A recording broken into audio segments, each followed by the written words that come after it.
안녕하십니까. 진세골 사랑의 집 이사장 주수일입니다. 우리가 인생을 살다 보면 중요한 것들이 많이 있습니다. 그래서 이 중요한 것들을 찾아내서 이것을 잘 해결하며 살아가야 합니다. 그렇지 않으면 인생에서 몇몇 가지에서는 성공을 했다고 하더라도 인생 전체로 볼 때 실패를 했다는 평가를 받을 수가 있습니다.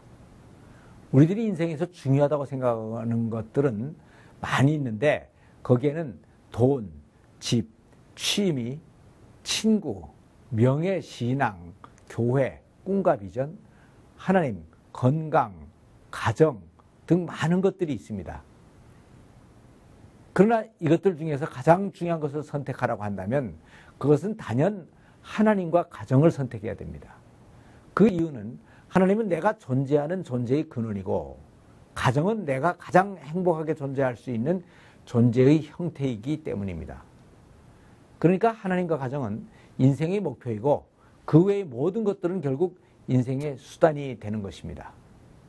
그런데 사람들은 수단에 집착을 하다가 보면 목표를 소홀히 하는 경우가 많은데 이렇게 되면 결국 인생을 열심히 살고도 허탈해지고 불행해질 수밖에 없습니다. 그런데 하나님과 가정을 중요하게 여긴다는 것은 하나님과의 관계와 부부간의 관계에 우선순위를 두고 더 많은 관심과 시간과 물질을 투자한다는 것을 의미합니다. 대부분의 사람들에게 가정이 중요하냐고 물어보면 중요하지 않다고 말하는 사람은 하나도 없습니다. 그런데 실제 생활에서 관심과 물질과 시간을 투자하는 면에서는 그 우선순위가 아주 뒤로 처집니다. 이렇게 되다가 보니까 결국 행복한 가정을 이루는 방법에 대해서는 전혀 모르고 있거나 또 잘못 알고 있는 경우가 너무나 많이 있습니다. 그런데 여기에 더 문제가 되는 것은 자기가 모르고 있다는 사실조차도 모르고 있다는 것입니다. 그래서 우선 모르고 있다는 사실을 먼저 알아야 되고 열심히 공부를 하여서 잘못 알고 있는 것들을 찾아내야 되는 것입니다. 우리는 초등학교에서 대학교까지 16년 이상의 학교 교육을 받습니다. 그러나 이것은 다 상급학교 진학이나 직장을 얻기 위한 지식교육들이지 가정생활을 위한 지혜교육들이 아닙니다. 그러니까 이 교육은 직장과 직위는 보장할지 모르지만 가정의 행복은 보장하지를 못합니다. 그래서 가정의 행복을 위한 교육을 다시 받아야 합니다. 그것은 결혼이란 무엇이며 진정한 가정의 행복이란 무엇인가? 부부관계는 어떤 것이고 행복한 가정생활을 위한 남편과 아내의 역할과 책임은 무엇인가? 사랑의 대화는 또 어떻게 해야 되고 자녀 양육은 어떻게 해야 될 것인가? 부모는 어떻게 모시고 형제들과는 어떻게 지내야 되는 것인가 하는 것들입니다. 현대는 전문가 시대입니다. 그러니까 수준 높은 가정의 행복을 누리기 위해서는 남편과 아내가 가정생활에 있어서 전문가가 되어야 합니다. 그런데 사람들이 결혼할 때 보면 예식장과 예물과 살림살이들과 같은 하드웨어들은 열심히 준비를 합니다. 그러나 소프트웨어는 전혀 준비를 하지 않습니다.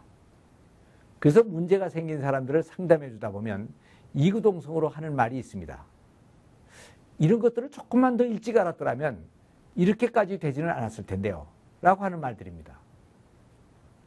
그래서 우리들은 가정생활의 소프트웨어를 알기 위해 관심과 시간을 더 많이 투자를 해야 되고 또 알았으면 그것을 실천하기 위하여 여기에 물질을 더 투자하고 삶의 우선순위를 바꿔야 하는 것입니다.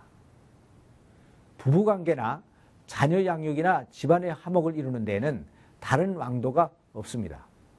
관심과 노력과 시간을 투자해야 되는 것입니다. 그래서 결혼해도 면허증 제도가 있으면 좋겠다 하는 생각을 해봤습니다. 자동차 운전에 면허증이 필요한 이유는 면허증이 없이 운전을 하다가 사고가 나면 자신만 불행해지는 것이 아니고 다른 사람들에게까지 큰 손해를 주게 되기 때문입니다. 이것은 가정도 마찬가지입니다. 면허증이 없이 결혼 생활을 하다가 가정이 깨지면 물론 본인이 불행해지는 것은 물론 다른 식구들까지도 똑같이 불행하게 만들어주게 되는 것입니다. 엮이는 가정에서 자라난 자녀들이 잘못 길들여지면 그 아이들이 우리 사회의 미래를 어떻게 만들지 아무도 모르는 것입니다. 옛날에 여권을 발급받을 때는 소양교육 필증을 첨부해야 했습니다.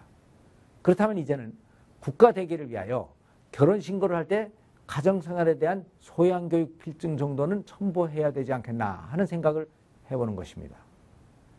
그리고 이혼을 할 때에도 이혼 수석 서류에 부가 최소한도의 노력을 했다는 증거로 국가적으로 공인을 받은 가정사역기관에서 부부 교육을 받았다는 수료증을 첨부하게 해야 되지 않겠나 하는 생각을 해봅니다. 이렇게 얘기하면 간혹 어떤 분들은 이 법은 불행한 부부에게 이혼할 권리까지 빼앗는 비인간적인 법이라고 말을 할지도 모릅니다. 그러나 이것은 결혼식장에서 그렇게 많은 사람들을 다 불러다 놓고 평생 잘 살겠다고 서약을 한 데에 대한 최소한도의 본인의 책임이라고 봐야 합니다. 물론 일반 중고등학교의 과정에 가정생활 과목을 넣어서 교육을 시킨다면 더할 것도 없이 좋습니다. 그래서 결혼하는 모든 사람들에게 결혼생활의 하드웨어만이 아니라 소프트웨어도 확실하게 준비를 시켜줘야 하는 것입니다. 성경은 자녀를 하나님께서 주신 기업이라고 표현하고 있습니다. 기업이라는 것은 투자를 해야 하는 것입니다. 그리고 투자한 것이 잘 되면 엄청난 이익을 얻을 수가 있는 것입니다.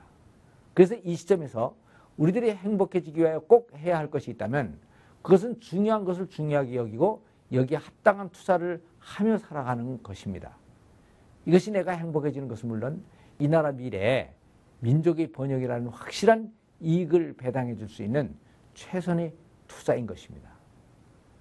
저는 옛날 한때 그동안 일과 사역만을 전념해온 나에 대하여 아내의 불만이 목에까지 찼던 적이 있었습니다.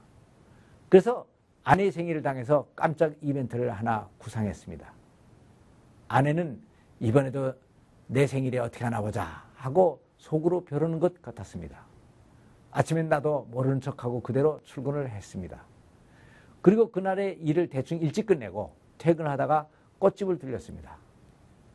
그리고 웬일로 이렇게 일찍 들어오세요 하며 현관으로 나오는 아내에게 당신 47회 생일을 축하해 하면서 빨간 장미 47송이를 내놓았습니다. 눈물을 글썽이며 감동하는 아내에게 여보 빨리 옷 입고 영화 한 편 보러 갑시다 하고 아내를 데리고 나가서 영화를 보고 저녁 식사까지 잘 하고 돌아왔습니다. 아내가 행복해한 것은 말할 것도 없고 감동하는 아내를 보며 나는 더 행복해졌습니다. 그날 내가 투자한 것은 시간적으로 반나절, 금전적으로는 10만 원 정도, 여기에다 약간의 아이디어였습니다. 그런데 여기서 얻은 행복은 그 어느 때보다도 컸습니다.